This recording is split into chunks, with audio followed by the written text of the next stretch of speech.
En tant que grand fan de Disney, ayant toujours grandi avec les classiques, je me suis dit que j'allais profiter du format de Un jour un film pour rattraper les classiques que j'avais pas encore vus. Et aujourd'hui, c'est ce qu'on va faire. Bonjour et ou bonsoir à tous et à toutes, c'est Little, bienvenue dans Un jour un film. Il fait beaucoup trop chaud dehors, et aujourd'hui, Pocahontas, film inspiré d'une histoire vraie, 33e classique Disney, sorti en 1995. L'histoire, à peu près tout le monde la connaît. En 1607, un navire anglais dirigé par John Radcliffe, un gouverneur, et John Smith, le capitaine, arrive dans le Nouveau Monde, donc l'Amérique, pour amener de l'or. Sauf que, à cet endroit, habite Pocahontas, une jeune amérindienne intrépide et aussi dernier maître de l'air. Vous pourrez pas me dire le contraire, regardez le film, vous pensez à ça va vous sauter aux yeux. Donc Pocahontas, la dernière maîtresse de l'air, et toute sa tribu vivent à l'endroit où les connards d'anglais arrivent. Sauf que une histoire d'amour naît entre Smith et Pocahontas, mais les conquérants et les gens qui habitent à cet endroit s'apprêtent à se foutre sur la gueule. Donc du coup ça arrange pas trop nos deux protagonistes, voyez-vous. C'est un peu un Roméo et Juliette revisité, avec des Amérindiens qui meurent. Donc du coup, en tant que grand fan Disney, je me suis dit, tiens, est-ce que ce film remplit tous les critères Disney de ma personne? Est-ce qu'il remplit tous ces critères? Donc alors, petit 1, est-ce qu'il convient aux enfants? Bien sûr que oui, c'est un Disney, en même temps c'est le but. Il apprend même une partie de l'histoire aux enfants. Et ça c'est beau, parce que c'est fait d'une manière simple et très parlante.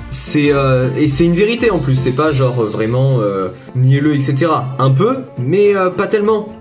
Il raconte vraiment le bordel qu'ont foutu les Anglais et le reste des Européens quand ils ont foutu les pieds en Amérique. Même si le happy ending à la Disney ne convient pas trop cette partie de l'histoire, parce qu'au final, les Amérindiens, ils se l'ont bien pris dans le cul, hein, les Européens...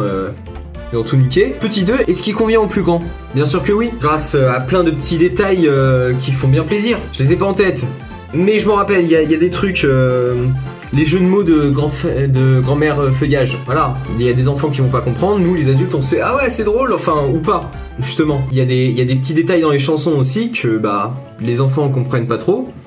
Mais nous, on sait d'où ça vient, on comprend. Et petit 3, les musiques. Est-ce que les musiques de ce film sont réussies? Oui. J'avais beaucoup de craintes de ce côté-là, c'était l'une des principales raisons pour laquelle je voulais pas le regarder quand j'étais petit. Les musiques, quand je les entendais dans des bandes annonces ou des extraits, des trucs comme ça, me plaisaient pas trop quand j'étais petit. Puis là, j'ai pris beaucoup de plaisir. Bon, évidemment, il y en a quelques-unes qui sont complètement osef, comme dans beaucoup de Disney.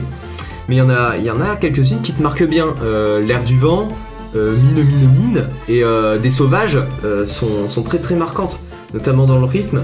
Mine, des mines et des mines. Bref, vous avez compris le délire. Pour parler moins Disney et un peu plus cinéma, du côté du scénario, on a une petite idée qui est bien sympathique et qui m'a bien plu. C'est le fait que les animaux de Pocahontas et le chien de Radcliffe ne soient pas des petites mascottes qui servent à rien pour amuser la galerie en fait, pour meubler, pour faire de l'humour. Ils servent vraiment à quelque chose. Déjà, c'est eux qui vont créer le premier contact entre les deux civilisations. Quand Smith rencontre le raton laveur de Pocahontas, c'est vraiment le premier contact entre les deux.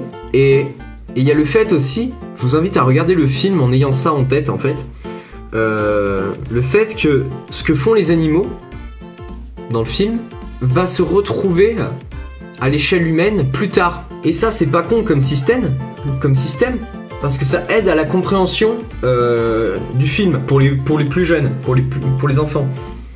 Sachant que c'est le public cible de Disney, voilà, ils se sont pas ratés de ce côté-là.